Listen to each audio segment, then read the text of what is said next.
that out, which should make into a very interesting final.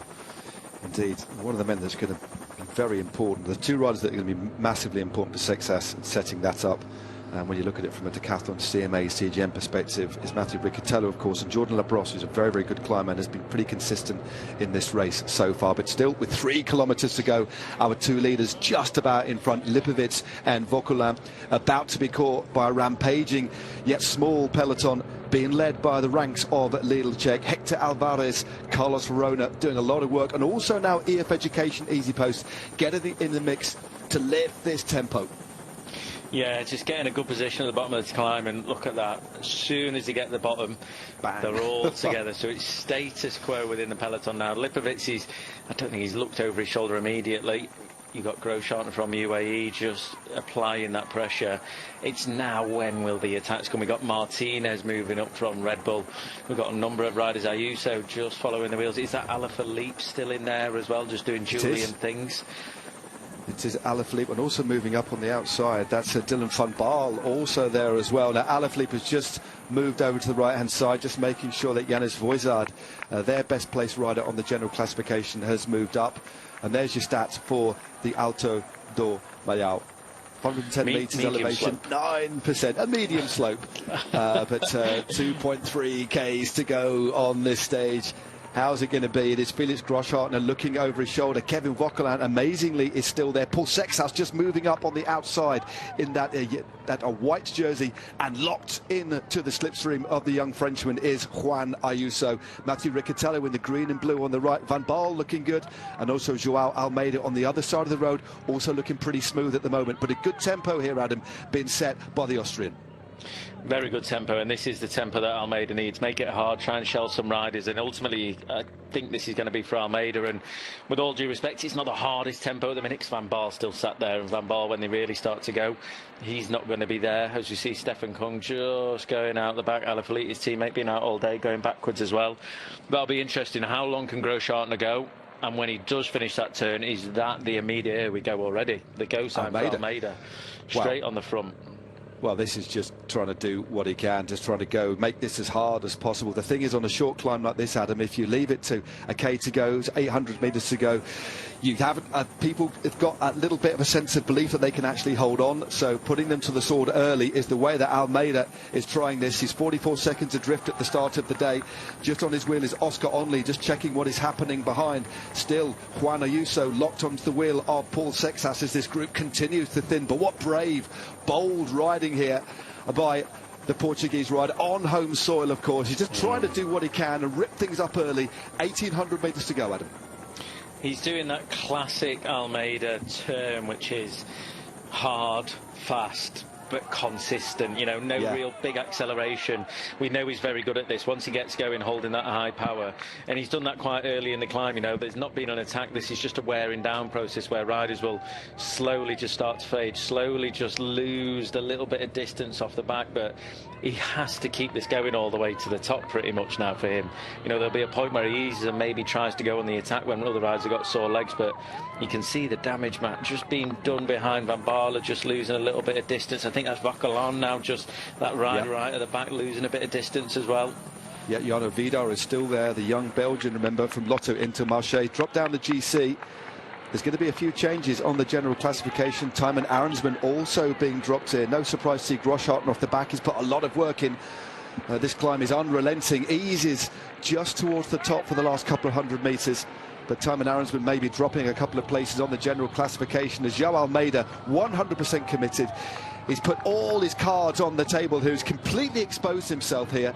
He doesn't care, he's just going for it, isn't he? This is the only way he feels he can do it. He's putting a lot of riders under pressure. Fearless riding by the Portuguese.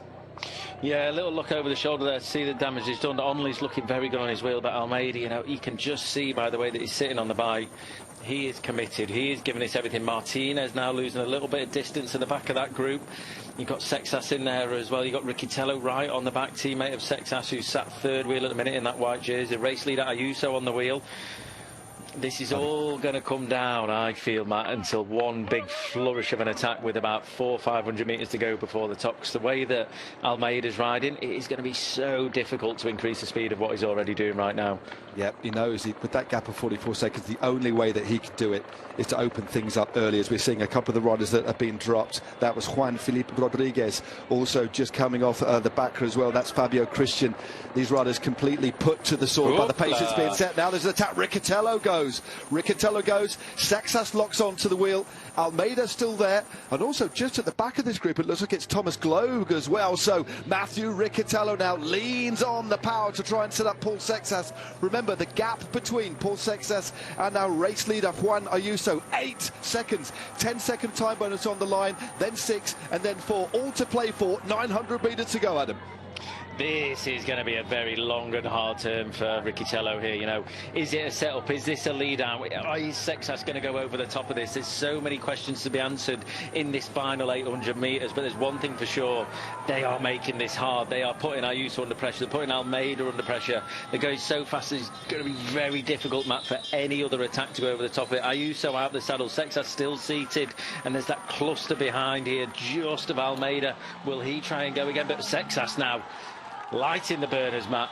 Well, Sexas seated, starting to rev. Thomas Gloag just at the back. Ricatello has gone. Almeida now, after putting that long turn in, starting to struggle on the wheel. In third place there is Oscar Onley. Second place, it's of course our race leader. Almeida is just starting to crack now. Thomas Gloag might have to go round Almeida. 400 metres to go, and Paul Sexas is putting everybody under a lot of pressure. He looks around and the gaps are starting to open, Adam. The gaps are starting to open. Only goes on the right-hand side now, followed closely. Sorry, I thought he was really stomping down the pressure there, but Ayuso now just looking, waiting. This is going to come down to this final sprinter line. Who's going to go early? A little elbow there on Only from Ayuso. Ayuso looking over the shoulder. Will someone dart left hard on the inside here to try and get that gap? This looks, Matt, like it's going to come down to a sprint. Ayuso making sure he's at the front of affairs, not getting stuck behind anyone. Almeida out the saddle, and this is a drag race now, and Only opens up the account first. Only opens up 200 metres to go. Only on the front there. Big sprint by the British Rugby in Osgrendir. Second place there. Juan Ayuso. Can Ayuso take this one? Looks like Only might have this one. We're just going to go round this bend. Fighting for position here. Only still in the front. Ayuso coming round. It's going to be close on the line. Oh, I think on the line it's Ayuso that got it. Very close. Wow, that was a tight finish between Juan Ayuso and Oscar Only. We'll have to wait for the confirmation. Looks like our race leader might have just got this one, but one thing is for sure, Juan Ayuso is the winner of the Volta al Algarve. Superb performance by the Spaniard. New in his team, Little Trek. What a ride that was. But I tell you what, that was so close on the line there as Vidal just finishes in front of Danny Martinez. Vokulan crosses the line a little bit further back, but that was a tight battle, Adam. That was a tight battle. Good to see Only opening up the account, maybe a little bit early with 200 metres to go, but as it flattened off, just coming out of this corner is when Ayuso stepped out, started his acceleration, and it looked like Only just took that lunge to the line just a few metres early, allowing Ayuso just to creep past in the final, but legs will be burning, lactate will be coming out their ears at that point, Matt. Great finish, great win for Ayuso, but also an equally impressive sprint from Only there. It was brilliant. I thought he had it coming out of that corner. To go, managed to get got the jump, got the little bit of a gap, got the inside line as well, had on the left hand side, forcing Ayuso round a little bit wider, but that last little lunge by Ayuso has secured the win, and of course the win on the general classification. There's confirmation. Juan Ayuso takes the win